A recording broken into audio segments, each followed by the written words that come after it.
So ayun, magandang araw mga idol. Bali nandito ako ngayon sa 10 days na talungan namin. Bali ito yung 10 days na tanim namin na talong. So ito yung 10 days. May area pa kami dun sa kabila. Andun yung namumunga na, yung pinipitasan namin. Tapos merong isang 1 month old dun na bagong tanim din. 1 month old na. So bali nagpahinga muna kami sa niyugan ngayon kasi itong area na to kailangan ito ng pataba. Tapos yung dalawang area naman doon, kailangan doon ng pamatay damo. So nag-spray kami ng pamatay damo kanina.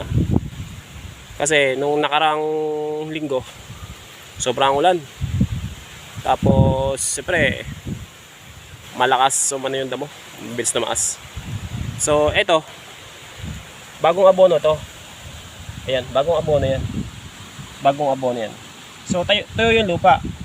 Ano bang pamamaraan ang dapat natin gamitin para ma-absorb ng halaman yung iaabono natin? So ang ginamit natin dito, drenching. Ano ba yung drenching?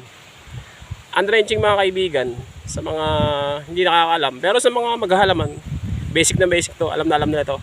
Ang drenching mga kaibigan ay yung abono, mga butil ng abono ay lulusawin mo sa drum ng tubig.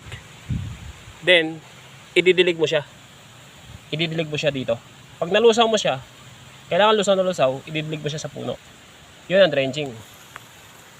Kaya yun ang ginamit natin kasi nga tuyo yung lupa. Pero meron pang isang pamamaraan naman ng pag-aabono mga kaibigan na tinatawag na direct.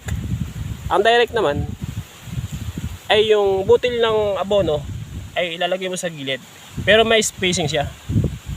Kasi mainit yun. Mainit yung butil na yun sa katawan ng halaman natin. So hindi pwedeng direct to kasi ito yung lupa. Pwede ka lang mag-direct pag basa yung lupa. Dahil malulusaw yung abono, i-absorb ng ugat. So pag ganito, hindi yun ma-absorb kasi hindi malulusaw eh. Hindi malulusaw. So ayun, 10 days yan.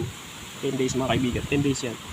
Bali, i-update ko kayo after 15 days kung ano yung pagkakaiba at magiging resulta. So ayun lang muna. Maraming salamat sa inyo. Saan man kayo naroon ngayon. Ingat po kayo palagi. God bless.